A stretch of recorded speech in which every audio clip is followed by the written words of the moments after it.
Ma belle-fille m'a donné une leçon, a dit mon fils quand je me suis assise à table avec le bras cassé. Il n'a même pas levé les yeux de son assiette. Il a continué à manger sa soupe comme si de rien n'était, comme si ma douleur n'existait pas, comme si je n'existais pas. Nathalie, elle, m'a regardée avec ce petit sourire satisfait qu'elle avait toujours après ses crises de colère. Un sourire qui disait « Tu as compris maintenant ? Tu sais qui commande ici ?» Et moi, Madeleine Forestier, 71 ans, ancienne institutrice respectée, mère dévouée, pendant 43 ans. Je me suis assise en silence et j'ai mangé les restes de leur dîner de la veille avec mon bras valide, pendant que mon plâtre encore frais me tirait la peau. Je m'appelle Madeleine Forestier. J'ai 71 ans aujourd'hui et je vous parle depuis mon petit appartement de Nice. Un 2 pièces lumineux avec un balcon qui donne sur la mer. Chaque matin, je prends mon café en regardant les vagues et je me dis que la vie peut recommencer à n'importe quel âge. Mais il y a 2 ans, ma vie était très différente. Il y a 2 ans, je vivais dans une cave aménagée sous la maison de mon fils. Je mangeais ses restes. Je n'avais pas le droit d'utiliser le téléphone et je pensais que c'était normal. Je pensais que c'était le prix à payer pour ne pas mourir seule. Pour comprendre comment j'en suis arrivée là, il faut que je vous raconte mon histoire depuis le début. Mon mari Henri est mort il y a 7 ans d'un cancer du pancréas. Nous avions été mariés pendant 44 ans.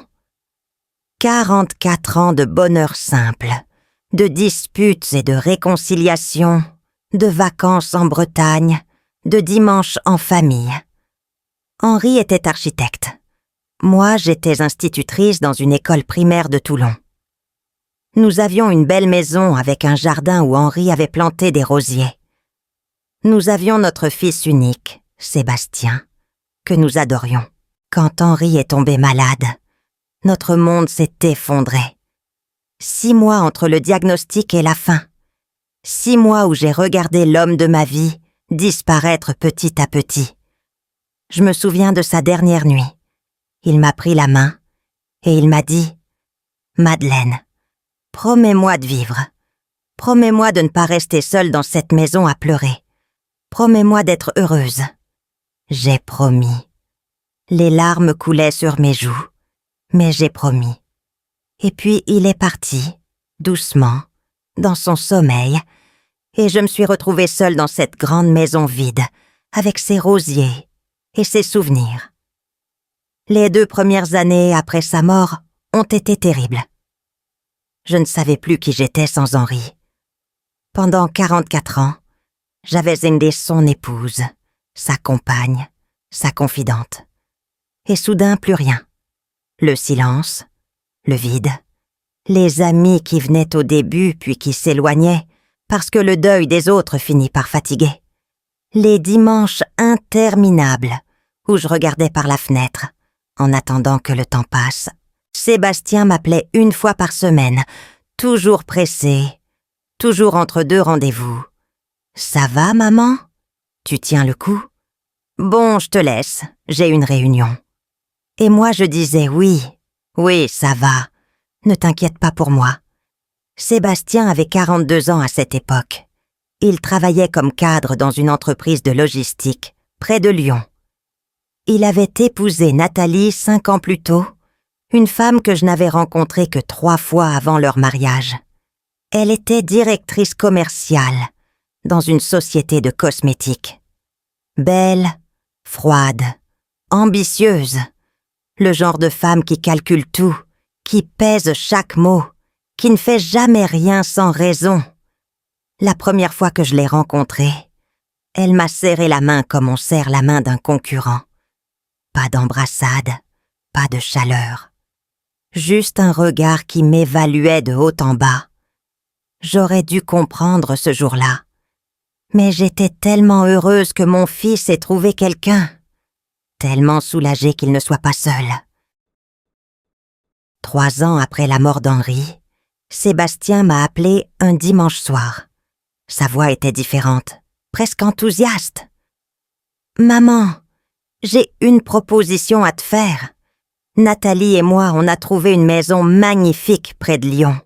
Grande propriété, 6 chambres, 1 hectare de terrain. Le problème, c'est le prix.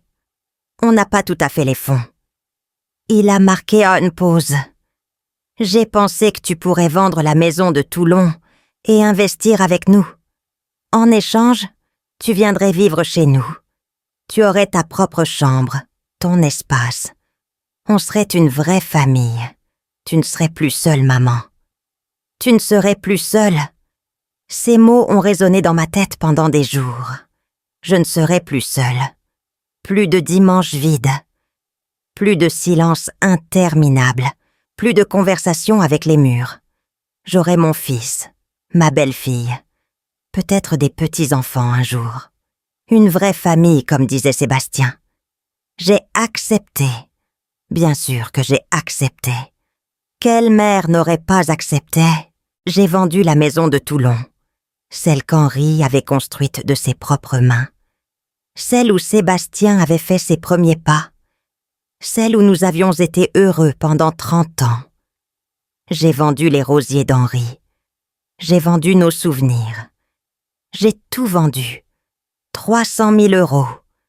J'en ai donné 200 000 à Sébastien pour la maison. Les 100 000 restants, je les ai gardés sur mon compte, pour les urgences, disais-je, pour ne pas être un fardeau.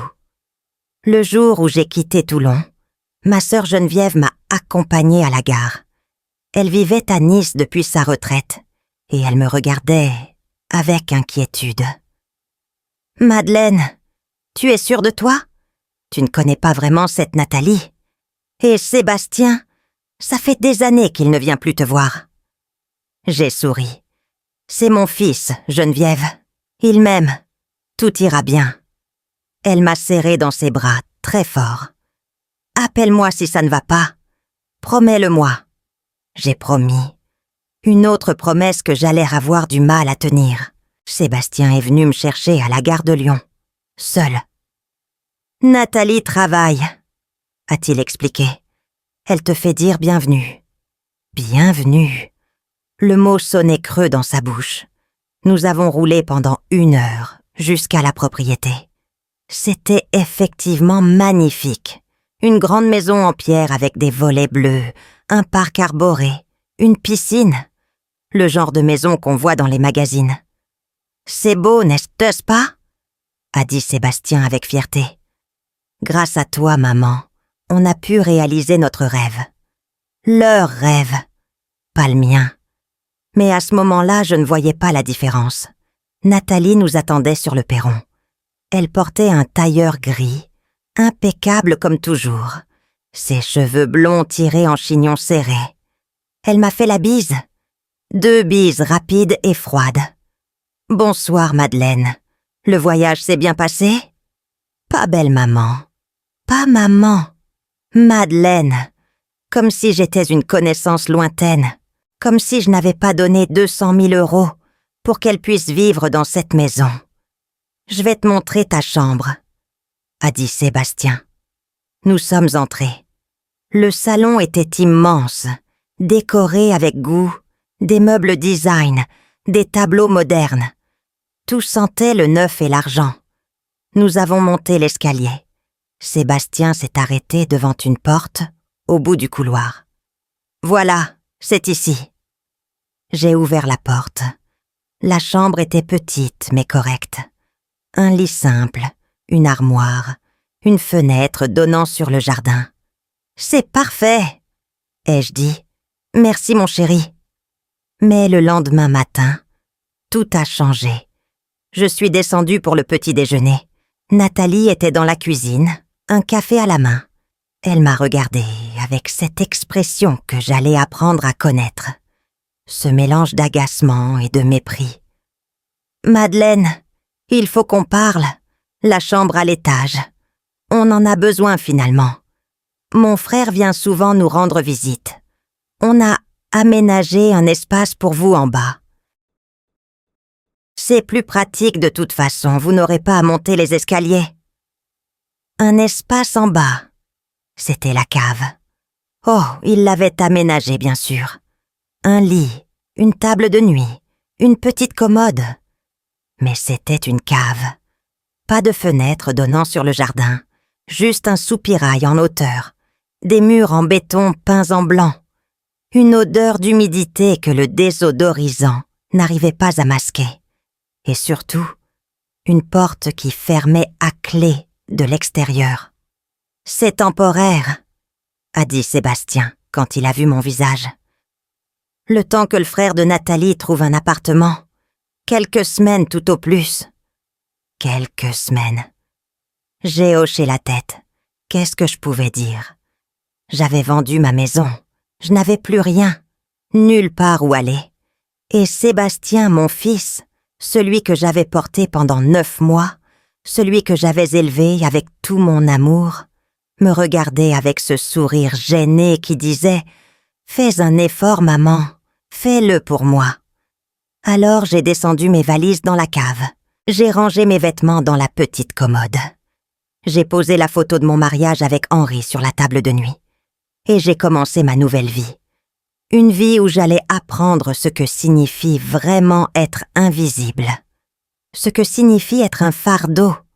Ce que signifie perdre sa dignité jour après jour, petit à petit, jusqu'à oublier qu'on en avait une. Pendant que je raconte tout cela, je me demande d'où vous m'écoutez. Écrivez le nom de votre ville en commentaire. J'aimerais savoir que je ne parle pas dans le vide, que quelque part, quelqu'un m'entend. Les premières semaines dans la cave ont été étranges. Je me disais que c'était temporaire, que bientôt je remonterais dans la chambre à l'étage, que tout allait s'arranger. Mais les semaines sont devenues des mois et le frère de Nathalie n'est jamais venu. La chambre promise est restée vide, fermée à clé, interdite. Quand j'ai osé demander à Sébastien pourquoi je ne pouvais pas y emménager, puisqu'elle n'était pas utilisée, il a détourné le regard. Nathalie préfère la garder libre, au cas où. Au cas où quoi? Je ne l'ai jamais su. Mais j'ai compris ce jour-là que cette chambre n'avait jamais été pour moi, que la promesse de mon fils n'avait été qu'un appât pour obtenir mon argent. Nathalie a commencé à établir ses règles dès la 2e semaine. Des règles non écrites mais absolues. Je n'avais pas le droit de monter à l'étage avant 10 heures du matin. Je n'avais pas le droit d'utiliser la cuisine quand elle préparait ses repas. Je n'avais pas le droit de m'asseoir dans le salon quand ils recevèrent des invités. Vous comprenez, Madeleine, c'est gênant. Les gens posent des questions. Ils ne comprennent pas pourquoi une vieille femme vit dans notre cave. Une vieille femme? C'est comme ça qu'elle parlait de moi à ses amis. Pas la mère de Sébastien. Pas sa belle-mère. Une vieille femme. Les repas sont devenus un rituel d'humiliation quotidien. Au début, je mangeais avec eux à table. Puis Nathalie a décidé que c'était plus simple si je mangeais après eux. Comme ça, vous pouvez prendre votre temps, Madeleine. Vous n'êtes pas obligée de vous presser. En réalité, manger après eux signifiait manger leur reste. Les légumes qu'ils n'avaient pas terminés, la viande qu'ils avaient laissée, le pain de la veille. Parfois, quand Nathalie était de mauvaise humeur, il ne restait presque rien. Je me couchais le ventre vide en me disant que demain serait mieux. Sébastien voyait tout cela. Comment aurait-il pu ne pas voir? Mais il ne disait rien. Il avait toujours une excuse, toujours une explication. Nathalie est stressée par son travail. Elle traverse une période difficile. Tu ne fais pas assez d'efforts pour t'intégrer, maman. M'intégrer. Comme si j'étais une étrangère dans la maison que j'avais payée. Comme si je devais gagner ma place dans la famille que j'avais créée. Un soir, environ 3 mois après mon arrivée, j'ai osé m'asseoir dans le salon pendant qu'il regardait la télévision. Je ne disais rien, je ne dérangeais personne. Je voulais juste être là, avec eux, comme une famille normale. Nathalie s'est levée immédiatement. « Madeleine, vous n'avez pas des choses à faire en bas ?» Sa voix était glaciale. « Non, j'ai terminé le ménage. » Elle a échangé un regard avec Sébastien. Un de ces regards qui disent tout sans parole. Sébastien s'est raclé la gorge. « Maman, on aimerait être un peu tranquille ce soir. Tu comprends ?» J'ai compris. Je suis redescendue dans ma cave. J'ai fermé la porte. Et j'ai pleuré en silence pour ne pas qu'ils m'entendent. Le téléphone a été la deuxième chose qu'ils m'ont prise. Pas directement, bien sûr. Nathalie était trop intelligente pour ça. Un jour, elle m'a dit qu'elle avait besoin de réduire les factures. « Vous appelez beaucoup votre sœur, Madeleine. Ça coûte cher les appels longue distance. » J'ai proposé de payer ma part. Elle a ri. « Avec quel argent ? Vous n'avez plus de revenus. » C'était vrai. Ma retraite d'institutrice, 1 200 € par mois, était versée sur un compte joint que Sébastien avait créé pour simplifier la gestion. Je n'avais jamais vu la couleur de cet argent. « C'est pour les charges de la maison », m'avait expliqué Sébastien. « Le chauffage, l'électricité, la nourriture. Tu vis ici gratuitement, maman. C'est la moindre des choses. » Gratuitement, alors que j'avais donné 200 000 €, alors que ma retraite entière leur revenait. Gratuitement. Le téléphone a donc disparu. « On vous l'apportera quand vous aurez besoin d'appeler », a dit Nathalie. Mais ce moment n'arrivait jamais. Quand je demandais à appeler Geneviève, il y avait toujours une raison pour refuser. Pas maintenant, on attend un appel important. Le téléphone est en charge. Vous l'avez appelé la semaine dernière, ça suffit. Ma sœur s'inquiétait. Elle m'envoyait des lettres que Nathalie interceptait. Du courrier pour vous, Madeleine ? C'est sûrement de la publicité. Les lettres disparaissaient. Je ne les voyais jamais. Petit à petit, je suis devenue leur domestique. Pas officiellement, bien sûr. Mais les tâches se sont accumulées. Le ménage de toute la maison, la lessive, le repassage, le jardin. Nathalie me tendait ses chaussures sales le soir en disant « Vous pouvez les nettoyer, belle maman », avec ce sourire qui n'en était pas un. Et je nettoyais. Je nettoyais ses chaussures, ses vêtements, sa maison, sa vie. Parce que je n'avais pas le choix. Parce que je n'avais nulle part où aller. Ma santé a commencé à se dégrader.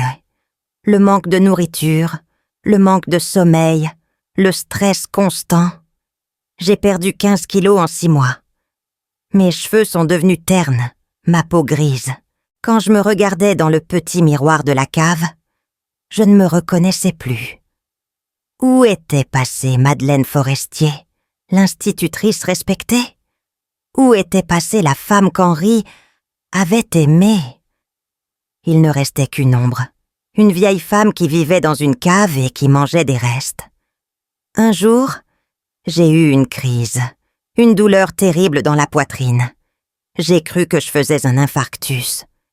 J'ai appelé Sébastien à l'aide depuis ma cave. Il est descendu, l'air agacé. « Qu'est-ce qui se passe encore ?» J'ai dit que j'avais mal, que j'avais besoin d'un médecin. Il a soupiré. « Maman, tu dramatises toujours. C'est sûrement une indigestion. » Il est remonté. Je suis restée allongée sur mon lit pendant des heures, terrifiée, seule, à me demander si j'allais mourir dans cette cave, sans que personne ne s'en soucie. La douleur est passée. Ce n'était pas un infarctus, juste une crise d'angoisse comme j'en aurais beaucoup d'autres. Mais cette nuit-là, quelque chose s'est brisé en moi. J'ai compris que mon fils ne m'aimait plus. Peut-être qu'il ne m'avait jamais vraiment aimée. Peut-être que j'avais été aveugle pendant toutes ces années, trop occupée à l'aimer pour voir qu'il ne me rendait rien. 6 mois après mon arrivée, Nathalie a franchi une nouvelle limite. Elle m'a interdit de sortir seule. « C'est pour votre sécurité, Madeleine. À votre âge, une chute est vite arrivée. » À mon âge, j'avais 69 ans. J'étais en parfaite santé avant d'arriver chez eux. Mais maintenant, affaiblie, amaigrie, je ressemblais effectivement à une vieille femme fragile, leur prisonnière. Je n'avais plus d'amis, plus de famille accessible, plus d'argent, plus de téléphone, plus de liberté. J'existais à peine. Je me levais le matin pour servir. Je me couchais le soir épuisée. Et entre les deux, je survivais. C'est tout ce que je faisais. Survivre. Parfois, la nuit, dans ma cave, je sortais la photo de mon mariage avec Henri. Je la regardais pendant des heures. Cet homme souriant, qui me tenait la main. Cette femme rayonnante dans sa robe blanche. Nous étions si heureux ce jour-là, si pleins d'espoir, si certains que l'avenir serait beau. Henri, je murmurais dans le noir. Si tu savais où je suis tombée, si tu savais ce qu'est devenu notre fils. Mais Henri ne pouvait pas m'entendre. Henri était parti, et moi, j'étais seule dans cette cave, avec mes souvenirs et ma honte. La honte. C'est peut-être ça le pire. J'avais honte de ce que j'étais devenue. Honte de ma faiblesse. Honte d'avoir tout donné pour me retrouver avec rien. Honte de ne pas avoir vu venir. Honte de ne pas avoir écouté Geneviève. Honte d'être une victime. Parce que les victimes, on ne les plaint pas vraiment. On se demande toujours pourquoi elles n'ont pas réagi, pourquoi elles n'ont pas fui, pourquoi elles sont restées. On ne comprend pas que parfois, on reste parce qu'on n'a plus la force de partir. On reste parce qu'on espère encore. On reste parce qu'on a oublié qu'on méritait mieux. Moi, j'avais oublié. J'avais oublié que j'avais été quelqu'un, que des enfants m'avaient appelée maîtresse avec respect, qu'un homme m'avait aimée passionnément, que j'avais eu une vie, une vraie vie avant cette cave. Et puis un soir, tout a basculé. Un soir où j'ai découvert la vérité sur ce que mon fils et sa femme préparaient vraiment. Une vérité qui allait changer ma vie pour toujours. L'hiver est arrivé et ma cave est devenue glaciale. Le chauffage central ne descendait pas jusqu'en bas. Nathalie disait que c'était un problème technique, qu'ils allaient faire venir quelqu'un pour réparer. Mais personne n'est jamais venu. Je dormais avec 3 couvertures, tout habillée, et je me réveillais quand même en grelottant. Un matin de décembre, je suis montée leur demander un radiateur d'appoint. Nathalie était dans la cuisine, en train de boire son café dans une tasse en porcelaine fine. Elle m'a regardée comme on regarde un insecte. « Un radiateur ? Vous savez combien ça consomme en électricité ? » « Non, Madeleine, mettez un pull supplémentaire. » J'ai voulu insister. Elle a posé sa tasse brutalement. J'ai dit non, retournez en bas. Je suis retournée en bas. Qu'est-ce que je pouvais faire d'autre ? Cette nuit-là, j'ai eu tellement froid que j'ai cru mourir. Je me suis recroquevillée sous mes couvertures en pensant à Henri, à notre chambre chaude de Toulon, à ses bras autour de moi. « Tiens bon, Madeleine !» je me répétais. « Le printemps va arriver, ça ira mieux au printemps. » Mais le printemps était loin et je n'étais pas sûre de tenir jusque-là. Les humiliations se sont multipliées. Nathalie avait compris qu'elle pouvait tout se permettre, que Sébastien ne dirait rien, que je ne me défendrais pas. Elle me parlait comme à une domestique, non, pire qu'à une domestique. Une domestique, on la paie, on la respecte un minimum. Moi, je n'étais rien. Un meuble encombrant qu'on tolérait parce qu'il avait été utile autrefois. Un soir, ils ont reçu des amis pour dîner. Des collègues de Nathalie, des gens importants apparemment. J'ai préparé le repas toute la journée. Un gigot d'agneau aux herbes, des légumes rôtis, une tarte aux pommes maison. Nathalie m'avait donné les instructions le matin. Tout doit être parfait, Madeleine. Ces gens peuvent influencer ma promotion. J'ai travaillé pendant des heures. J'ai mis la table avec la belle vaisselle. J'ai ciré les verres en cristal. J'ai tout fait comme elle voulait. Quand les invités sont arrivés, Nathalie m'a intercepté dans le couloir. « Vous restez en bas ce soir. Ne montez sous aucun prétexte. » J'ai hoché la tête. J'avais l'habitude maintenant. Je suis descendue dans ma cave et j'ai écouté leur rire au-dessus de ma tête. Le bruit des couverts, le tintement des verres, les conversations joyeuses. Et moi, seule dans le froid, avec pour seule compagnie le bruit des canalisations. Vers 22 heures, j'ai eu faim. Je n'avais rien mangé depuis le matin. J'ai pensé que je pouvais monter discrètement, prendre quelque chose dans le réfrigérateur pendant qu'ils étaient au salon. J'ai ouvert la porte de ma cave doucement. J'ai monté les escaliers sur la pointe des pieds. La cuisine était vide. Je me suis approchée du réfrigérateur. « Qu'est-ce que vous faites là ?» La voix de Nathalie m'a glacé le sang.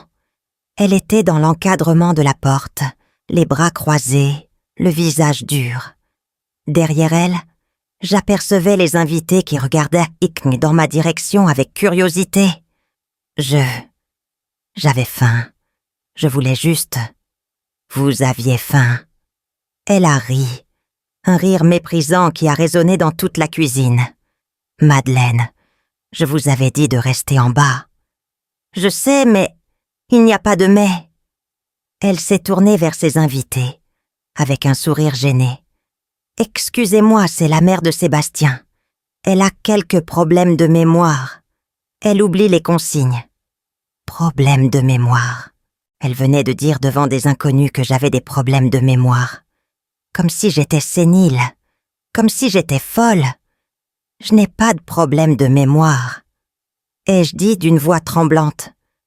Nathalie m'a fusillé du regard. Retournez en bas, maintenant. J'ai regardé Sébastien. Il était là, debout près de la cheminée, un verre de vin à la main. Il me regardait avec ce mélange de gêne et d'agacement que je connaissais si bien. Il n'a rien dit. Il n'a pas pris ma défense. Il a juste détourné les yeux. Je suis retournée dans ma cave. J'ai fermé la porte.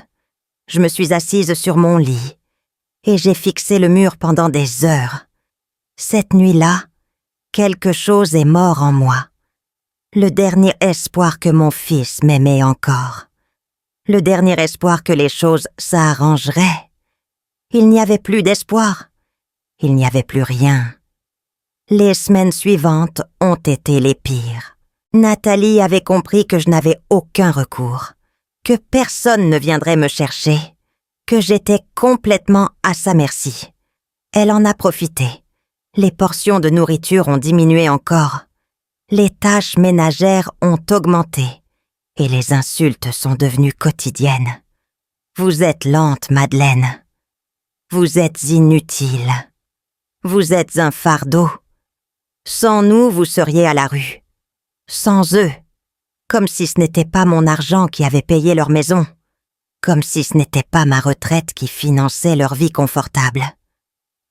Ma sœur Geneviève a fini par s'inquiéter sérieusement. Elle n'avait pas de nouvelles depuis des mois. Elle a appelé sur le téléphone fixe de la maison. C'est Nathalie qui a répondu. J'étais en haut, en train de nettoyer les vitres du salon. J'ai entendu la conversation. Oui, Madeleine va très bien. Non, elle ne peut pas vous parler. Elle fait une sieste. Oui, je lui dirai que vous avez appelé. Au revoir. Elle a raccroché et m'a regardé avec un sourire mauvais. Votre sœur, encore.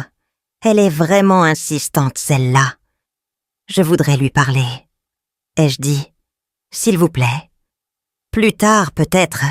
Finissez d'abord les vitres. Plus tard n'est jamais venu.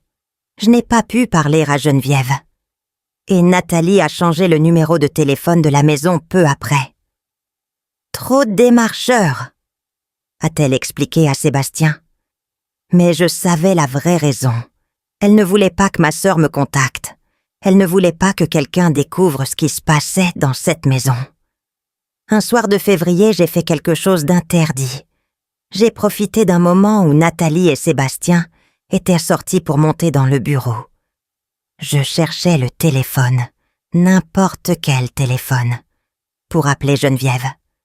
Je ne l'ai pas trouvé, mais j'ai trouvé autre chose. Une pile de documents sur le bureau de Sébastien. Des documents avec mon nom dessus.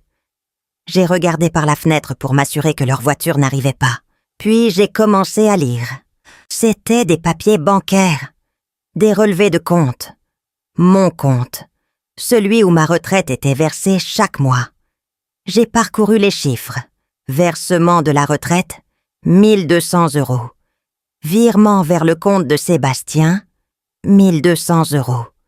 Chaque mois, tout partait. Depuis le premier jour. Je n'avais jamais vu un centime de mon propre argent.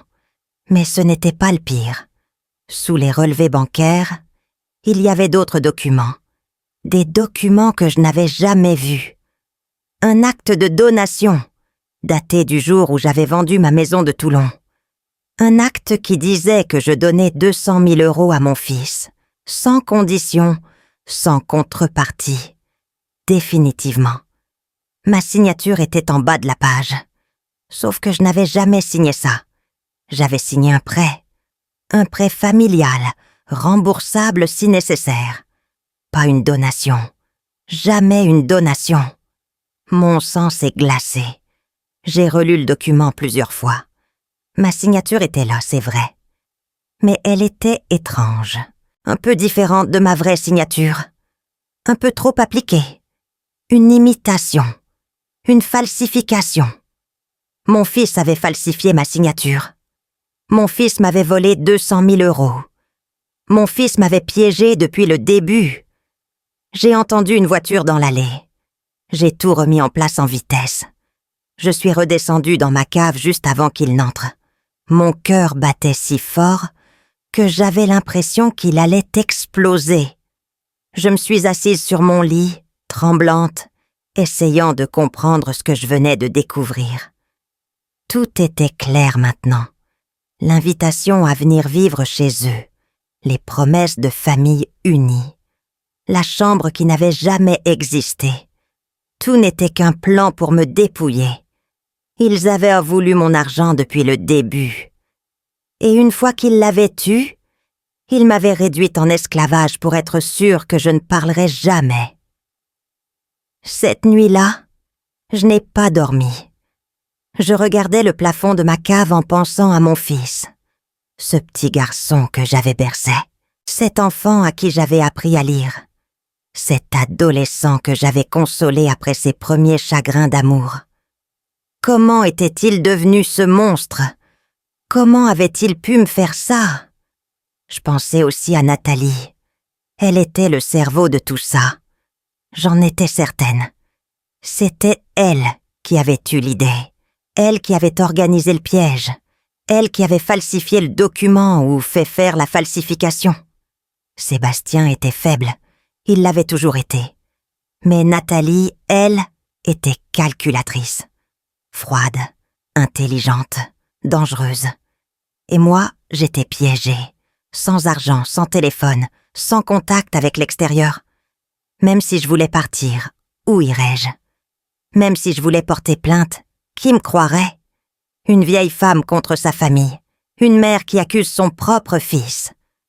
Les gens diraient que je suis folle, que j'invente, que je cherche à nuire. Non, je devais trouver un autre moyen. Je devais rassembler des preuves, je devais être patiente. Et surtout, je devais survivre assez longtemps pour pouvoir me venger. Non, pas me venger, me libérer. Il y a une différence. La vengeance est amère. La liberté est douce. Et c'était la liberté que je voulais. À partir de ce soir-là, j'ai changé. Extérieurement, j'étais toujours la même. Soumise, silencieuse, obéissante. Mais intérieurement, quelque chose s'était éveillé. Une flamme minuscule, une volonté de faire.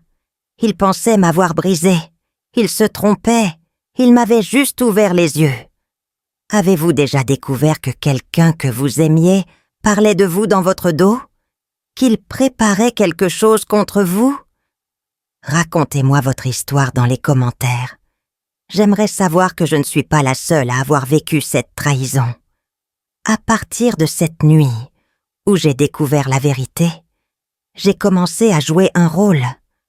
Le rôle de la vieille femme soumise, brisée, inoffensive, celle qu'il voulait que je sois. Mais derrière ce masque, mon esprit travaillait sans relâche. Je devais trouver un moyen de m'en sortir. Je devais rassembler des preuves. Je devais préparer ma fuite. Et pour cela, il me fallait du temps, de la patience et surtout, il fallait qu'il ne se doute de rien. J'ai commencé par les petites choses. Chaque fois que je faisais le ménage dans leur chambre, je cherchais des documents, des indices, n'importe quoi qui pourrait m'aider plus tard. Je ne prenais rien. Je ne déplaçais rien. Je mémorisais. Les numéros de compte bancaire, les noms des notaires sur les papiers, les dates importantes. Ma mémoire d'ancienne institutrice me servait enfin à quelque chose. Pendant 40 ans, j'avais retenu les noms de centaines d'élèves, leurs particularités, leurs difficultés. Maintenant, je retenais les preuves que de ma propre destruction. Un jour, en nettoyant le bureau de Sébastien, j'ai trouvé un vieux téléphone portable dans un tiroir.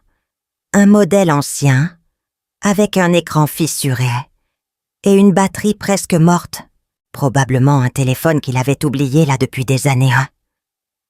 Mon cœur s'est mis à battre très fort. J'ai vérifié qu'il n'était pas dans la maison. Nathalie était au travail. Sébastien avait un rendez-vous à l'extérieur. J'avais quelques heures devant moi. J'ai pris le téléphone et je l'ai caché dans ma poche. En descendant dans ma cave, je tremblais comme une voleuse. Mais qu'est-ce que je volais vraiment? Un objet abandonné, qui ne servait plus à personne. Ce n'était pas du vol, c'était de la survie. Le téléphone ne s'allumait pas. La batterie était complètement vide. J'ai cherché un chargeur compatible dans toute la maison, profitant de chaque moment où j'étais seule. Finalement, j'en ai trouvé un dans une boîte de vieux câbles au garage.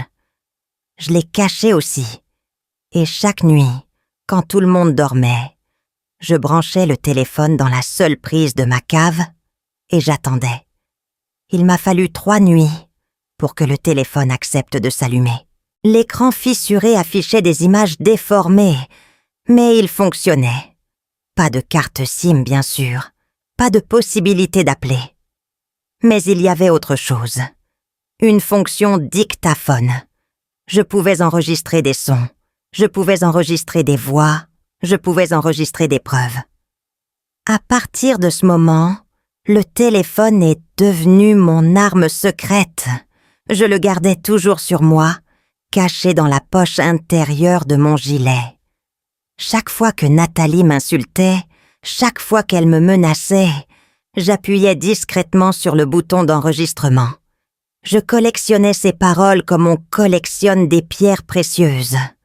Sauf que ces pierres-là n'étaient pas belles. Elles étaient laides, cruelles, terrifiantes. Mais elles étaient vraies. Pendant ce temps, ma situation continuait de se dégrader. L'incident du bras cassé approchait. Je le sentais. La violence de Nathalie n'était plus seulement verbale.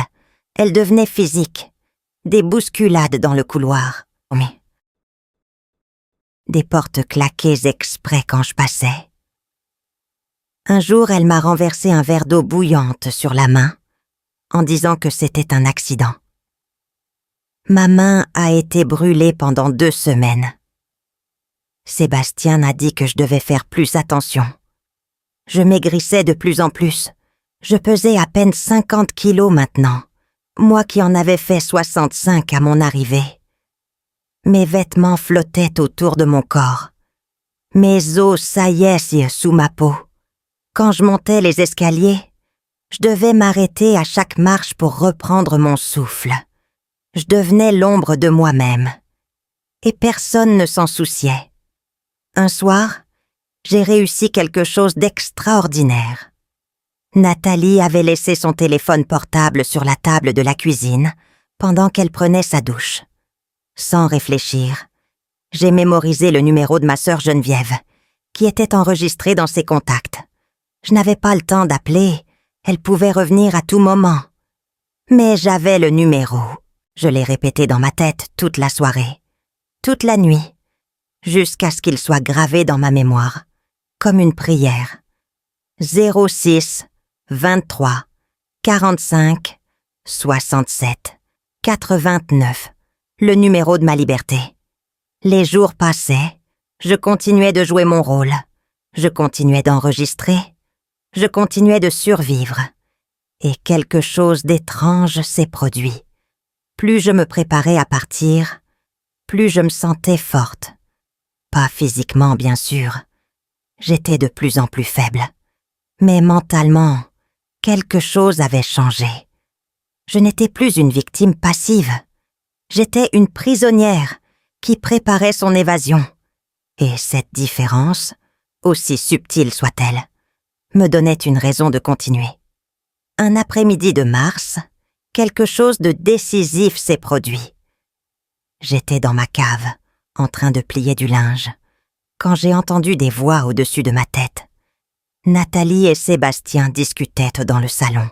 Leurs voix étaient étouffées par le plancher, mais je pouvais distinguer certains mots. J'ai sorti mon téléphone et j'ai appuyé sur le bouton d'enregistrement. Puis je me suis approchée de la grille d'aération qui donnait sur le salon. La voix de Nathalie était claire. « Il faut qu'on règle le problème de ta mère. » « Quel problème ?» C'était Sébastien, l'air ennuyé. « Elle commence à devenir gênante.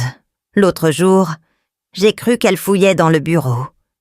Elle ne fouille pas, elle fait le ménage. » Peut-être, mais elle pose des questions. Elle a demandé pourquoi elle n'avait pas accès à son compte bancaire. Un silence. Puis Sébastien a dit « Et tu lui as répondu quoi ?» Que c'était pour son bien, qu'elle ne savait pas gérer son argent. Mais elle n'a pas eu l'air convaincue. Elle a 70 ans, elle va oublier. Justement non, c'est ça le problème. Elle n'oublie rien. Sa tête fonctionne encore trop bien. J'ai senti un frisson parcourir mon dos. Encore trop bien. Comme si c'était un défaut. Comme si elle aurait préféré que je sois sénile. « Qu'est-ce que tu proposes ?» a demandé Sébastien. J'ai pris rendez-vous avec le docteur Martineau. Tu sais, le gériatre dont m'a parlé ma collègue. Il est spécialisé dans les évaluations de capacité. Les évaluations de capacité ? Oui, pour déterminer si une personne âgée est encore apte à gérer ses affaires. Si le médecin conclut qu'elle ne l'est plus, on peut demander une mise sous tutelle. Et là, on contrôle tout. Son argent, ses biens, ses décisions. Légalement. Mon sang s'est glacé. Une mise sous tutelle. Il voulait me faire déclarer inapte. Il voulait prendre le contrôle total de ma vie. Légalement. Et si elle refuse de voir le médecin ? A demandé Sébastien. Nathalie a ri, ce rire froid que je connaissais si bien. Elle ne refusera pas. Elle fait tout ce qu'on lui dit. Et même si elle refuse, on dira qu'elle est confuse, qu'elle ne comprend pas ce qui est bon pour elle. Le médecin nous croira. C'est nous qui payons la consultation. Le silence est retombé. J'ai arrêté l'enregistrement. Mes mains tremblaient tellement que j'ai failli faire tomber le téléphone. Cette nuit-là, dans ma cave, j'ai compris que le temps pressait. Ce n'était plus une question de semaines ou de mois. C'était une question de jours. Si je ne partais pas très vite, si je ne trouvais pas une solution, J'allais perdre tout ce qui me restait. Ma liberté, ma dignité, mon existence même. J'ai sorti la photo de mon mariage avec Henri. Je l'ai regardé longtemps dans la pénombre. Cet homme qui m'avait aimé pendant 44 ans. Cette femme que j'avais été avant de devenir une ombre. Henri, ai-je murmuré, je ne sais pas si tu peux m'entendre. Mais si c'est le cas, aide-moi. Donne-moi la force de partir. Donne-moi le courage de me battre. Je ne veux pas mourir ici. Je ne veux pas que notre fils gagne. Le silence m'a répondu. Mais dans ce silence, j'ai cru entendre quelque chose.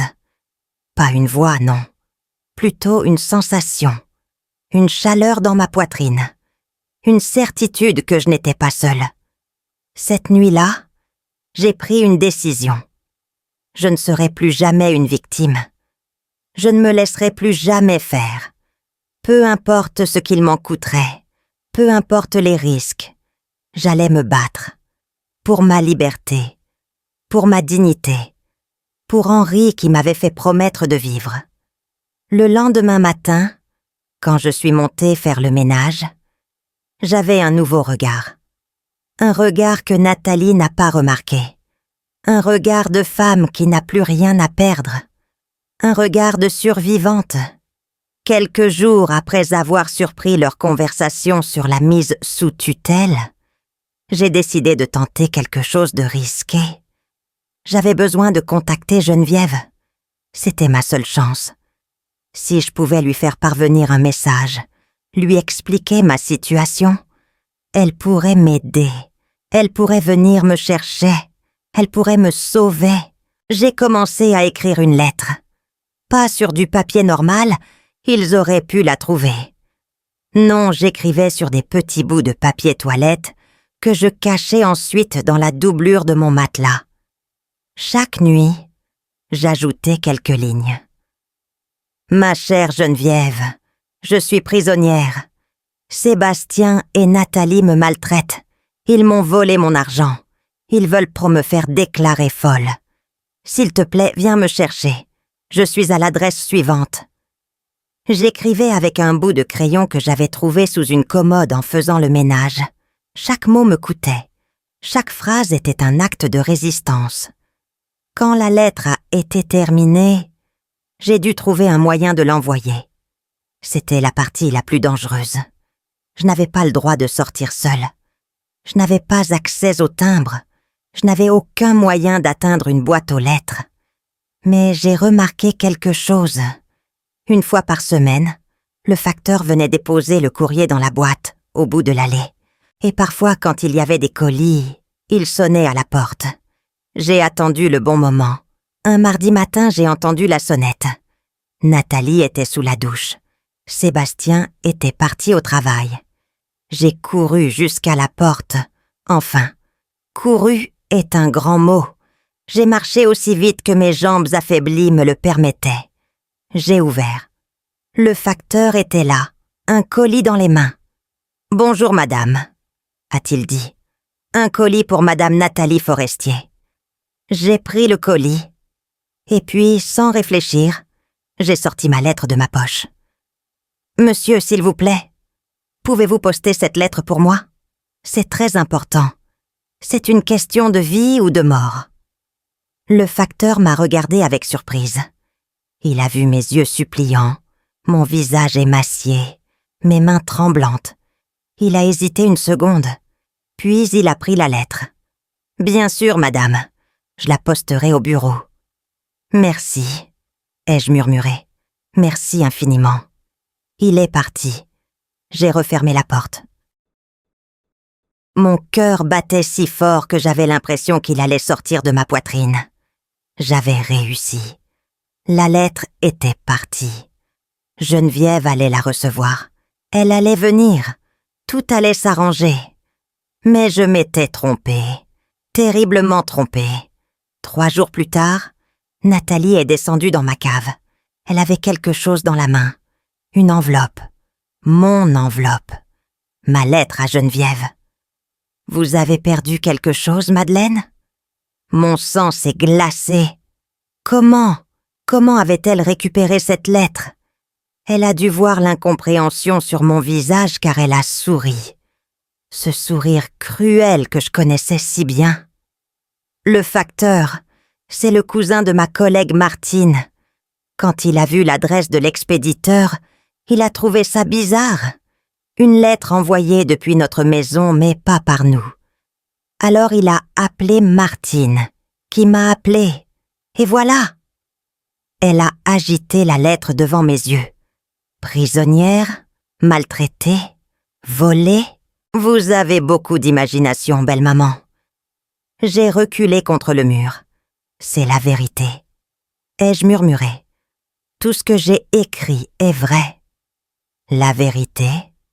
Elle a ri. La vérité, c'est que vous êtes une vieille femme ingrate qui vit gratuitement chez son fils et qui invente des histoires pour attirer l'attention. Elle s'est approchée de moi. Son visage était à quelques centimètres du mien. Je pouvais sentir son parfum, ce parfum coûteux qu'elle portait toujours, et son haleine de café. Écoutez-moi bien, Madeleine. Si vous essayez encore une fois de contacter quelqu'un, si vous essayez de raconter vos mensonges à qui que ce soit, il y aura des conséquences. Est-ce que c'est clair? J'ai hoché la tête. Qu'est-ce que je pouvais faire d'autre? Elle a déchiré la lettre en petits morceaux devant moi. Les bouts de papier sont tombés sur le sol de ma cave comme des flocons de neige. Puis elle est remontée sans un mot de plus. Les conséquences sont arrivées le lendemain. Nathalie m'a enfermée dans ma cave. 3 jours complets sans sortir. Elle descendait 2 fois par jour pour m'apporter un verre d'eau et un morceau de pain. Rien d'autre. Pas de douche, pas de toilette à part un seau qu'elle avait installé dans un coin. 3 jours dans le noir, dans le froid, dans la solitude. Pendant ces 3 jours, j'ai touché le fond. Il y a eu des moments où j'ai pensé à mourir. Ce serait si simple, me disais-je. Arrêter de manger, arrêter de boire, se laisser partir. Personne ne me regretterait. Personne ne me pleurerait. Mon fils avait déjà fait son deuil de moi depuis longtemps. Mais quelque chose m'a retenue. La photo d'Henri, que j'avais cachée sous mon oreiller. Chaque nuit, je la sortais et je la regardais dans la faible lumière qui filtrait par le soupirail. Cet homme qui m'avait aimé, cette vie que nous avions eue ensemble, je ne pouvais pas le trahir, je ne pouvais pas abandonner. Et puis, il y avait autre chose. Une colère qui grandissait en moi, une rage silencieuse contre mon fils, contre Nathalie, contre l'injustice de ma situation. Il pensait m'avoir brisé, il pensait avoir gagné. Mais tant que je respirais, tant que mon cœur battait, il n'avait pas gagné. Et je me suis juré pendant ces 3 jours d'enfermement que je leur ferais payer. Non pas par vengeance, mais par justice. Il y a une différence. Quand Nathalie m'a finalement laissé sortir, j'étais plus déterminée que jamais, mais aussi plus prudente. Je ne pouvais plus me permettre d'erreur. La prochaine tentative devait être la bonne. Les semaines suivantes, j'ai redoublé de vigilance. Je continuais d'enregistrer avec mon vieux téléphone. Je continuais de mémoriser les informations importantes. Et j'ai découvert quelque chose de nouveau. Quelque chose qui allait tout changer. Un après-midi, en rangeant la cave, j'ai trouvé une vieille boîte en carton que je n'avais jamais remarquée auparavant. Elle était coincée derrière une étagère, couverte de poussière. Par curiosité, je l'ai ouverte. À l'intérieur, il y avait des documents, de vieux papiers jaunis, des factures, des contrats. Et au milieu de tout ça, les papiers de vente de ma maison de Toulon.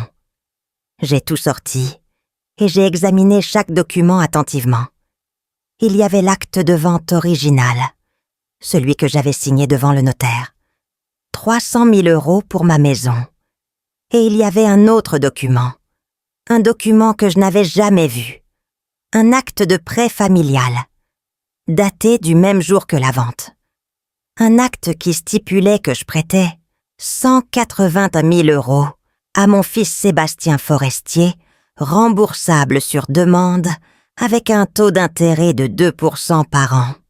Ma signature était en bas du document. Ma vraie signature cette fois. Je me souvenais maintenant. Le notaire m'avait fait signer plusieurs papiers ce jour-là. J'étais tellement bouleversée de vendre la maison d'Henri que je n'avais pas fait attention à tout ce que je signais. Mais ce document existait. Ce document prouvait que l'argent n'était pas un don. C'était un prêt. Et un prêt, ça se rembourse. J'ai comparé ce document avec l'acte de donation que j'avais trouvé dans le bureau de Sébastien des mois plus tôt. La donation était datée d'1 semaine après le prêt. 1 semaine pendant laquelle, apparemment, j'aurais changé d'avis et décidé de transformer mon prêt en don. Sauf que je n'avais jamais signé cette donation. La signature était fausse, une falsification. Sébastien avait créé un faux document pour annuler le prêt. Légalement, s'il ne restait que la donation, il ne me devait rien. Mais si je pouvais prouver que la donation était un faux et que le prêt était le vrai document, tout changeait. Il me devait 180 000 € plus les intérêts. Plus de 200 000 € au total. J'ai remis les documents dans la boîte. Mais avant de la remettre en place, j'ai pris l'acte de prêt et je l'ai caché sous la doublure de mon matelas, avec ma photo d'Henri. C'était ma preuve. Mon ticket pour la liberté. Les jours suivants, j'ai vécu dans une tension permanente. Je savais que Nathalie préparait quelque chose. Le rendez-vous avec le gériatre approchait. Si je ne partais pas avant, si je ne trouvais pas un moyen de m'échapper, tout serait perdu. Et puis, un soir d'avril, tout a basculé. Je suis montée dans la cuisine pour chercher mes médicaments pour le cœur. Nathalie était assise à la table, en train de regarder quelque chose sur son téléphone. Quand je suis entrée, elle a levé les yeux avec cette expression d'agacement qu'elle avait toujours en me voyant. « Qu'est-ce que vous voulez encore ?»« Mes médicaments. J'ai besoin de mes médicaments pour le cœur. » Elle a soupiré. « Ils sont dans le placard. Prenez-les et redescendez. » J'ai ouvert le placard, et là, sans savoir pourquoi, peut-être parce que j'étais fatiguée, peut-être parce que j'avais atteint mes limites, j'ai dit quelque chose que je n'aurais pas dû dire. J'aimerais appeler ma sœur pour son anniversaire. S'il vous plaît. Nathalie a posé son téléphone. Lentement, son visage s'est durci. Pardon? Geneviève, c'est son anniversaire demain. J'aimerais juste lui souhaiter. 5 minutes, c'est tout ce que je demande. Elle s'est levée. Sa chaise a raclé le sol. Vous n'avez toujours pas compris, n'est-ce pas, Madeleine? Vous n'avez pas le droit de contacter qui que ce soit. Après votre petit numéro avec le facteur, vous avez perdu ce privilège. Ce n'est pas un privilège, ai-je dit. Ma voix tremblait, mais je continuais. C'est un droit. Parler à ma famille est un droit. Un droit? Elle a ri. Vous n'avez aucun droit ici. Vous vivez sous notre toit, vous mangez notre nourriture. Vous êtes une charge pour nous. Alors vos droits, vous pouvez vous les mettre où je pense. Quelque chose s'est brisé en moi à ce moment-là. Toute la rage que j'avais accumulée pendant des mois, toute la douleur, toute l'humiliation. J'ai dit d'une voix que je ne me connaissais pas. Cette maison, c'est mon argent qui l'a payée. Cet argent que vous m'avez volé. Le silence est tombé. Nathalie m'a regardé avec des yeux que je n'oublierai jamais. Des yeux froids, calculateurs, dangereux. Qu'est-ce que vous venez de dire? Vous m'avez entendu. Vous avez falsifié un document pour transformer mon prêt en donation. C'est du vol, c'est un crime. Je n'aurais pas dû dire ça. Je le savais en le disant. Mais les mots étaient sortis tout seuls, comme un barrage qui cède. Nathalie s'est approchée de moi. Très près. Trop près. « Vous êtes folle !» a-t-elle sifflé. Complètement folle. Et vous savez quoi? Ça tombe bien. Parce que c'est exactement ce que le médecin va constater la semaine prochaine. Que vous êtes une vieille femme sénile qui invente des histoires. Je ne suis pas folle. J'ai des preuves. Son visage a changé. Une lueur d'inquiétude est passée dans ses yeux. Des preuves? Quelles preuves? J'ai réalisé mon erreur. Je venais de lui révéler que j'avais quelque chose contre elle. Quelque chose de concret. J'ai reculé vers la porte. Rien. Je n'ai rien dit. Mais c'était trop tard. Elle m'a attrapé par le bras. Fort. Trop fort. Quelle preuve, Madeleine? Madeleine, qu'est-ce que vous avez trouvé? Lâchez-moi, vous me faites mal. Répondez-moi. J'ai essayé de me dégager. Elle a serré plus fort. Et puis, d'un geste brutal, elle m'a poussé. Je suis tombée en arrière. Mon corps a heurté le bord de l'escalier qui menait à la cave. J'ai entendu un craquement. Une douleur fulgurante m'a traversé le bras. Et puis plus rien. Le noir. Quand je me suis réveillée, j'étais allongée au bas de l'escalier. Mon bras gauche pendait dans un angle bizarre. La douleur était insupportable. Au-dessus de moi, j'entendais la voix de Nathalie. « Sébastien, viens vite. Ta mère est tombée dans l'escalier. » Tombée. Elle allait dire que j'étais tombée toute seule. Sébastien est descendu. Il m'a regardée, avec ce même mélange de gêne et d'agacement. « Maman, qu'est-ce qui s'est passé ?»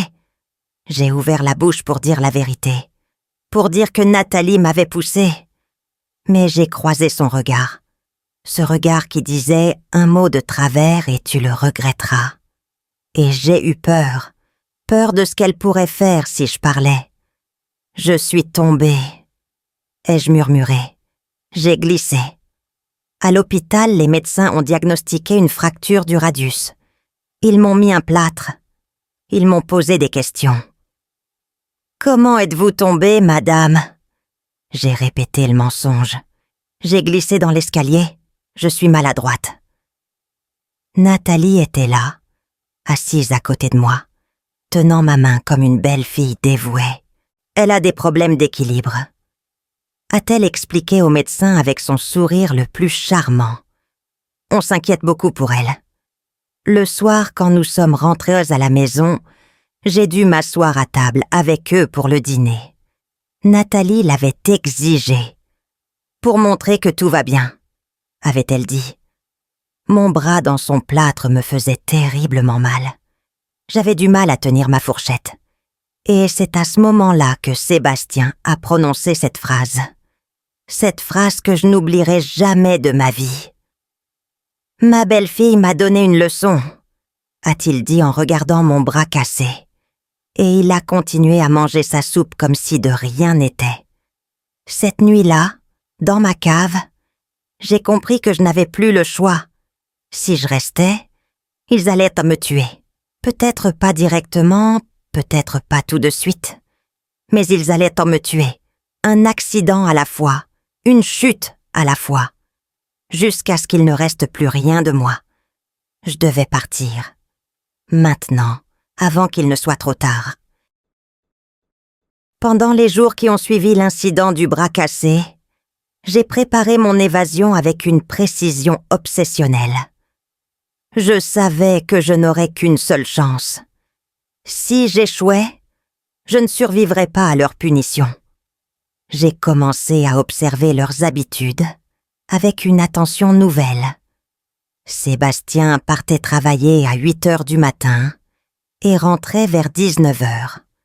Nathalie avait des horaires plus variables, mais le vendredi soir, elle recevait toujours des clients importants pour des dîners d'affaires. Ces soirs-là, ils ne rentraient jamais avant minuit. J'ai choisi un vendredi soir de mai. Le ciel était dégagé, la lune presque pleine. J'avais encore mon plâtre au bras, mais je pouvais bouger les doigts. La douleur était supportable avec les antidouleurs qu'il me donnait au compte-gouttes. Ce soir-là, Nathalie s'était habillée avec soin. Une robe noire élégante, des talons hauts, son parfum coûteux. Elle est venue me voir dans ma cave avant de partir. Nous rentrerons tard, Madeleine. Ne faites pas de bêtises. J'ai hoché la tête docilement. Bien sûr. Bonne soirée. Elle m'a regardé une seconde de plus, comme si elle cherchait quelque chose dans mes yeux. Mais je gardais mon masque. Le masque de la vieille femme soumise, brisée, inoffensive. Elle est partie. J'ai entendu la voiture démarrer, les pneus crisser sur le gravier, puis le silence. J'ai attendu une heure interminable, où je suis restée assise sur mon lit, le cœur battant, à écouter le moindre bruit. Puis je me suis levée. J'ai pris mon petit sac en toile, celui que j'avais préparé en secret pendant des semaines. À l'intérieur, il y avait l'essentiel.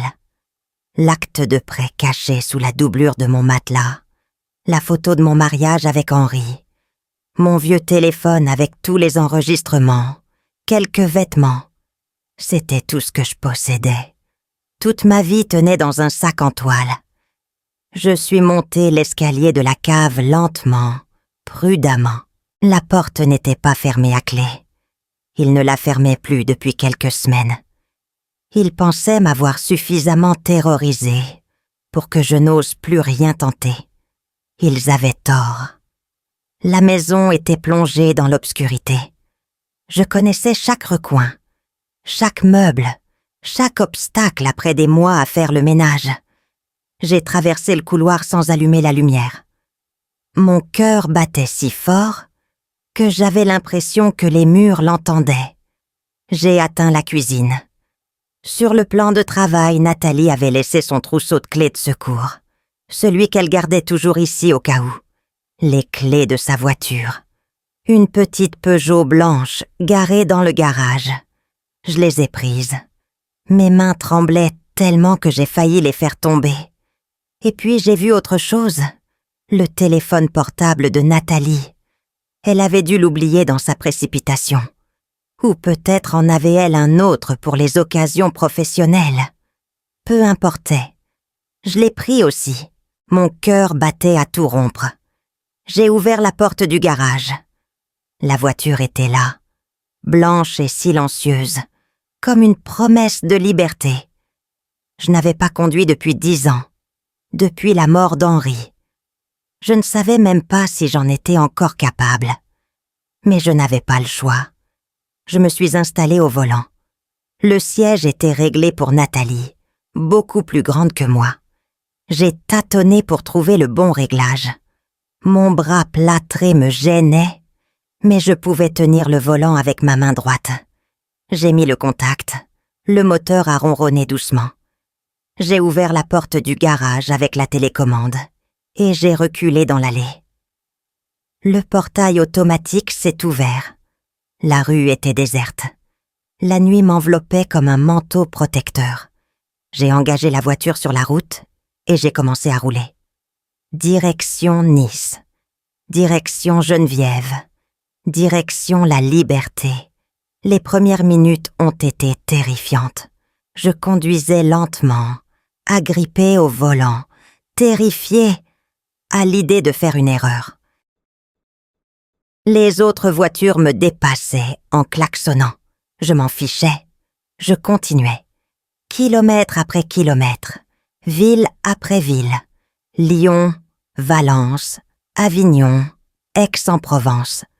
La nuit défilait derrière les vitres comme un rêve. Vers 2 heures du matin, j'ai dû m'arrêter sur une aire d'autoroute. J'étais épuisée. Mes yeux se fermaient tout seuls.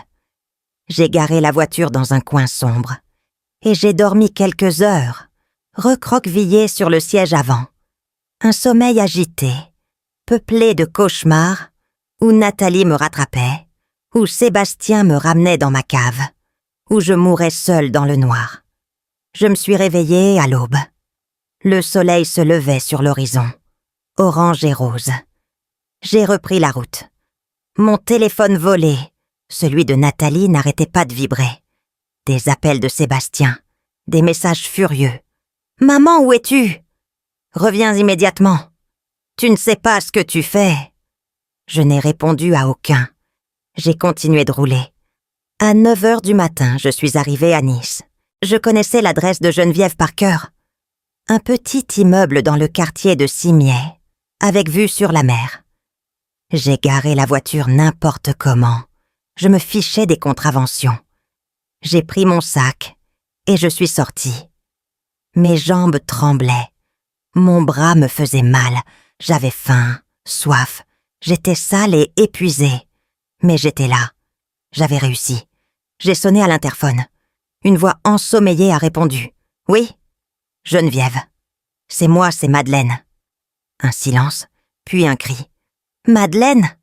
Mon Dieu, Madeleine !» La porte s'est ouverte. J'ai monté les escaliers comme dans un rêve. Et là, sur le palier du 3e étage, ma sœur m'attendait, en robe de chambre, les cheveux en bataille, les yeux pleins de larmes. Elle m'a vue. Elle a vu mon visage émacié, mon bras dans le plâtre, mes vêtements froissés. Elle a porté sa main à sa bouche. « Mon Dieu, Madeleine, qu'est-ce qu'ils t'ont fait ?» Je me suis effondrée dans ses bras et j'ai pleuré. Pour la première fois depuis des mois, j'ai vraiment pleuré. Des sanglots profonds qui me secouaient tout entière. Geneviève me serrait contre elle, me caressait les cheveux, murmurait des mots de réconfort. « C'est fini, ma chérie, c'est fini. Tu es en sécurité maintenant. » Elle m'a fait entrer dans son appartement. Elle m'a préparé un bain chaud, un vrai repas, un lit avec des draps propres. Pendant que je mangeais, elle m'écoutait raconter mon histoire. Tout. La cave, les restes, les humiliations, les coups, le bras cassé, la mise sous tutelle qu'il préparait. Elle écoutait sans m'interrompre, le visage de plus en plus pâle. Quand j'ai eu fini, elle a dit d'une voix tremblante de colère. « Je vais les tuer. Je te jure que je vais les tuer. »« Non, » ai-je dit. « On va faire mieux que ça. On va leur faire payer légalement. » Le lendemain, Geneviève a contacté un avocat, une femme spécialisée dans la maltraitance des personnes âgées. Maître Sophie Durand. Elle est venue nous voir le jour même. Je lui ai montré tout ce que j'avais. L'acte de prêt original, les enregistrements sur mon vieux téléphone. Elle a tout écouté, tout lu, en prenant des notes. « Madame Forestier, » a-t-elle dit finalement, « vous avez un dossier solide. Très solide. Les enregistrements prouvent la maltraitance verbale et les menaces. L'acte de prêt contredit la donation. Et votre bras cassé, combiné à votre témoignage, peut constituer une preuve de violence physique. Qu'est-ce qu'on peut faire? Plusieurs choses. Porter plainte pour abus de faiblesse, c'est un délit pénal.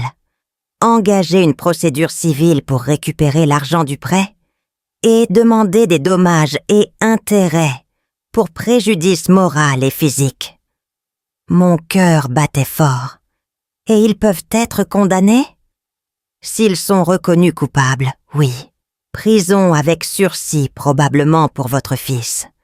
Peut-être de la prison ferme pour votre belle-fille, si on peut prouver qu'elle est l'instigatrice.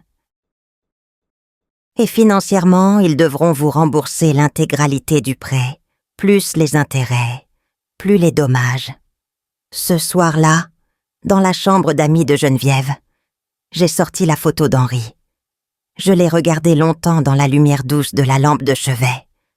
J'ai réussi mon amour. Ai-je murmuré. J'ai tenu ma promesse.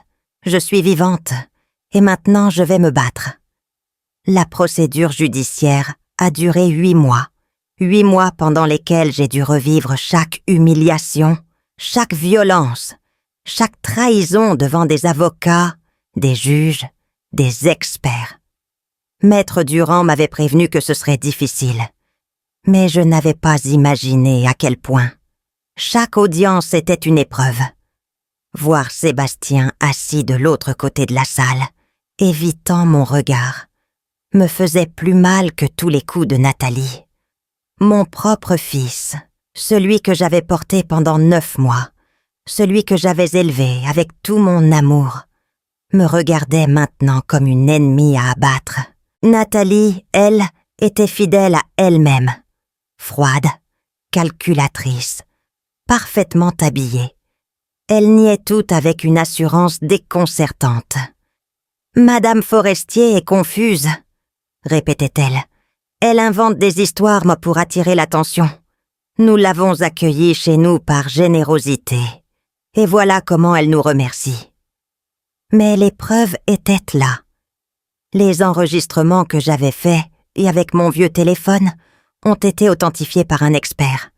La voix de Nathalie, claire et distincte, disant « Elle nous appartient », menaçant de me faire déclarer inapte, insultant une vieille femme qui ne demandait qu'à vivre en paix.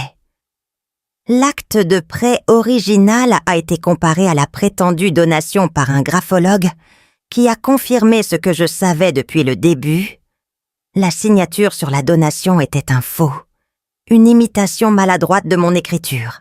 Le médecin légiste qui m'avait examiné après mon arrivée chez Geneviève avait documenté mon état, 15 kilos en dessous de mon poids normal, des carences alimentaires sévères, des traces de contusions anciennes, sur les bras et le dos, un bras mal soigné, qui avait commencé à se ressouder de travers. Compatible avec une situation de maltraitance prolongée, avait conclu son rapport. Le jour du verdict, la salle d'audience était pleine. Geneviève était assise à côté de moi, tenant ma main. De l'autre côté, Sébastien et Nathalie, entourés de leurs avocats. Le juge a lu la décision d'une voix monotone, mais chaque mot résonnait dans mon cœur comme un coup de tonnerre. Nathalie a été reconnue coupable d'abus de faiblesse, de violence volontaire et de faux en écriture. Condamnée à 2 ans de prison dont 6 mois fermes, plus une interdiction de me contacter pendant 10 ans. Sébastien a été reconnu coupable de complicité d'abus de faiblesse et de non-assistance à personne en danger. Condamné à 18 mois avec sursis et obligation de suivre un stage de sensibilisation aux violences familiales. Sur le plan civil, ils ont été condamnés solidairement à me rembourser les 180 000 € du prêt, plus 42 000 € d'intérêts accumulés, plus 100 000 € de dommages et intérêts pour préjudice moral et physique. Au total, plus de 300 000 €. Plus que ce que j'avais donné au départ. La maison qu'ils avaient achetée avec mon argent a dû être vendue pour payer leurs dettes envers moi. Cette maison où j'avais vécu dans une cave, où j'avais mangé des restes, où mon fils m'avait dit que sa femme m'avait donné une leçon. Cette maison n'existe plus pour eux. Et c'est justice. Après le verdict, Sébastien a essayé de me parler. Il m'a rattrapé dans le couloir du tribunal, les yeux rouges, la voix brisée. « Maman, s'il te plaît, je suis désolée. Je ne savais pas ce que je faisais. Nathalie me manipulait. Laisse-moi t'expliquer. » Je l'ai regardé longuement, ce fils que j'avais tant aimé, cet homme que je ne reconnaissais plus depuis longtemps. Et j'ai dit simplement « Tu savais exactement ce que tu faisais, Sébastien. Tu m'as vu maigrir, tu m'as vu souffrir, tu m'as vu avec un bras cassé. Et tu n'as rien fait. Tu as choisi ton camp. Maintenant, vis avec les conséquences. » Je suis partie sans me retourner. C'était la dernière fois que je lui ai parlé.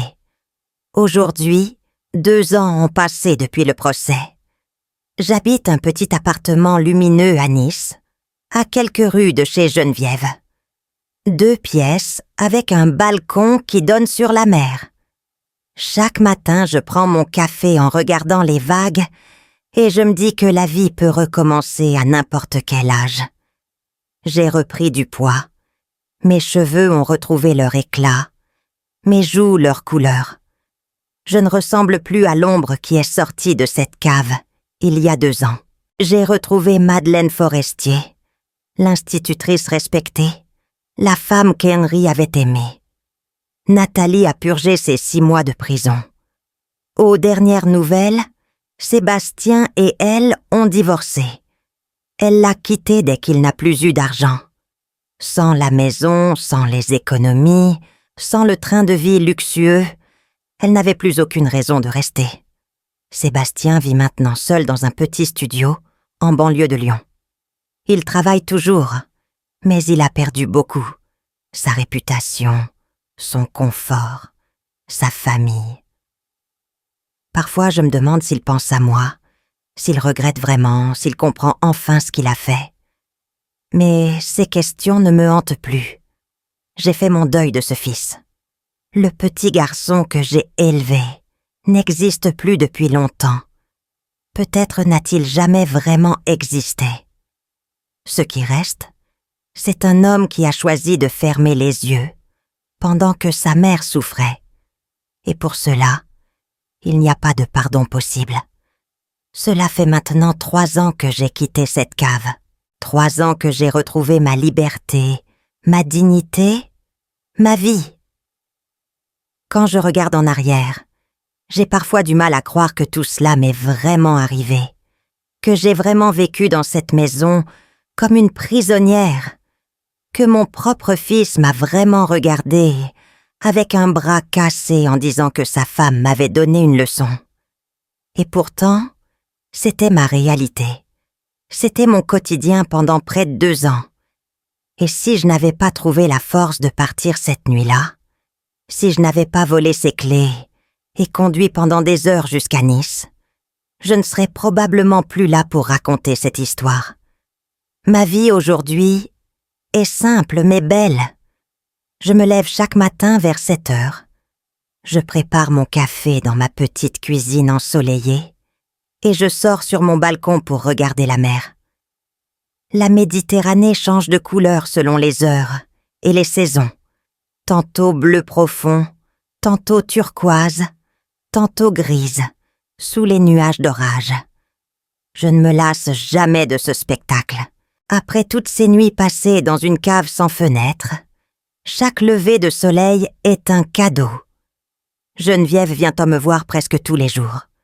Nous prenons le thé ensemble, nous parlons de tout et de rien, nous rions parfois, nous pleurons aussi, quand les souvenirs remontent. Elle est ma roche, mon ancre, la personne qui m'a sauvée quand tout semblait perdu. Sans elle, je ne sais pas ce que je serais devenue. Probablement une statistique de plus dans les rapports sur la maltraitance des personnes âgées. Un nom oublié, une vie effacée.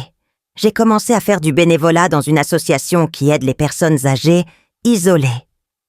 Une fois par semaine, je rends visite à des hommes et des femmes qui vivent seuls, qui n'ont plus de famille, ou dont la famille les a abandonnés. Je leur apporte un peu de compagnie, une oreille attentive, un sourire.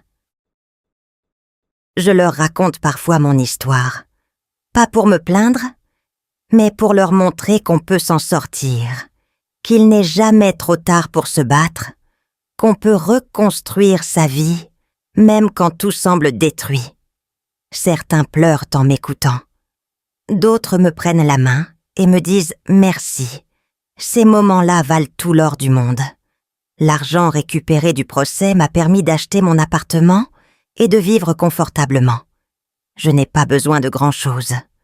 Un toit, de quoi manger, quelques livres, la mer devant mes yeux. Le luxe ne m'a jamais intéressé. Ce qui compte pour moi, c'est la paix. Cette paix intérieure que j'ai mis si longtemps à retrouver, après des mois de terreur et d'humiliation. Cette paix qui vient quand on sait qu'on est en sécurité, qu'on est aimé, qu'on a sa place dans le monde. Je pense encore à Henry tous les jours. Sa photo est posée sur ma table de nuit. La même photo de notre mariage que j'ai gardée pendant tout ce temps. Celle qui m'a donné la force de tenir dans les moments les plus sombres. Parfois, le soir, Je lui parle comme s'il était là. Je lui raconte ma journée, mes petites joies, mes inquiétudes. Je sais qu'il ne peut pas m'entendre, mais ça me fait du bien. C'est comme s'il était toujours avec moi, quelque part, veillant sur moi depuis l'au-delà. Je lui ai tenu ma promesse. Je suis vivante, je suis heureuse. Et un jour, quand mon heure viendra, je le retrouverai et je pourrai lui dire que j'ai vécu ma vie dignement jusqu'au bout. Sébastien ne m'a jamais recontacté depuis le procès. J'ai appris par des connaissances qu'il avait essayé de refaire sa vie, qu'il avait rencontré une autre femme, mais que ça n'avait pas duré. Les gens finissent toujours par découvrir qui on est vraiment. La vérité a une façon de remonter à la surface, peu importe combien on essaie de l'enterrer. Je ne lui souhaite pas de mal, je ne lui souhaite pas de bien non plus. Je ne lui souhaite simplement plus rien. Il est sorti de ma vie comme on sort d'un cauchemar, en laissant derrière lui des traces de douleur qui s'effacent peu à peu avec le temps. J'ai fait le deuil de ce fils, le petit garçon que j'ai bercé, celui à qui j'ai appris à lire, celui qui me faisait des dessins pour la fête des mères. Ce petit garçon-là n'existe plus. Peut-être n'a-t-il jamais vraiment existé. Peut-être que je l'ai inventé, que j'ai projeté sur lui l'image de l'enfant parfait que je voulais avoir. Peu importe. Ce qui compte, c'est que j'ai arrêté de l'attendre. J'ai arrêté d'espérer qu'il changerait, qu'il comprendrait, qu'il viendrait me demander pardon avec sincérité. Cette attente-là était une prison aussi terrible que la cave où j'ai vécu. Et je m'en suis libérée. Si je raconte mon histoire aujourd'hui, ce n'est pas pour me plaindre ni pour attirer la pitié. C'est pour toutes ces femmes, toutes ces mères, toutes ces grand-mères, qui vivent peut-être en ce moment ce que j'ai vécu. Celles qui dorment dans des caves ou des chambres de bonne pendant que leurs enfants occupent les belles pièces. Celles qui mangent les restes quand il en reste. Celles qui n'ont plus le droit d'appeler leurs amis ni leur famille. Celles qui se font insulter, bousculer, frapper, et qui pensent que c'est normal parce qu'elles sont vieilles et qu'elles ne servent plus à rien. À vous toutes, je veux dire une chose très importante. Vous n'êtes pas folle, vous n'êtes pas ingrate, vous n'êtes pas un fardeau. Vous êtes des êtres humains qui méritent le respect et la dignité. Peu importe votre âge, peu importe votre état de santé, peu importe ce que vos enfants vous disent. Et si quelqu'un vous traite autrement, ce n'est pas vous le problème. C'est lui. La vie m'a appris que la justice finit toujours par arriver, même si elle prend son temps. Mon fils a semé la lâcheté, et il a récolté la solitude. Sa femme a semé la cruauté, et elle a récolté la prison puis le divorce. Et moi, j'ai semé la patience et le courage, et j'ai récolté la liberté et la paix. Ce n'est pas de la vengeance, c'est simplement la vie qui rend ce qu'on lui donne. Chaque action a des conséquences, chaque choix a un prix. Ils ont fait leur choix. J'ai fait les miens. Et aujourd'hui, c'est moi qui regarde la mer depuis mon balcon pendant qu'ils ramassent les morceaux de leur vie brisée. Je m'appelle Madeleine Forestier. J'ai 74 ans. Mon fils m'a abandonnée dans une cave et sa femme m'a cassé le bras. Mais je suis toujours là. Je suis debout. Je suis vivante. Et chaque jour qui passe est une victoire sur ceux qui ont voulu m'effacer.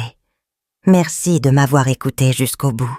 Si cette histoire a touché votre cœur, abonnez-vous à cette chaîne et activez la cloche pour entendre d'autres femmes qui ont transformé leur douleur en sagesse et leur souffrance en force. Chaque jour, une femme, une leçon de vie. Partagez cette histoire avec quelqu'un que vous aimez, avec votre mère, votre grand-mère, votre tante, votre voisine. Parfois, une histoire peut ouvrir les yeux de quelqu'un qui souffre en silence. Parfois, une histoire peut sauver une vie. Et si mon histoire peut aider, ne serait-ce qu'une seule personne, à trouver le courage de partir, de se battre, de vivre, alors tout ce que j'ai traversé aura eu un sens. Que Dieu vous bénisse et à très bientôt.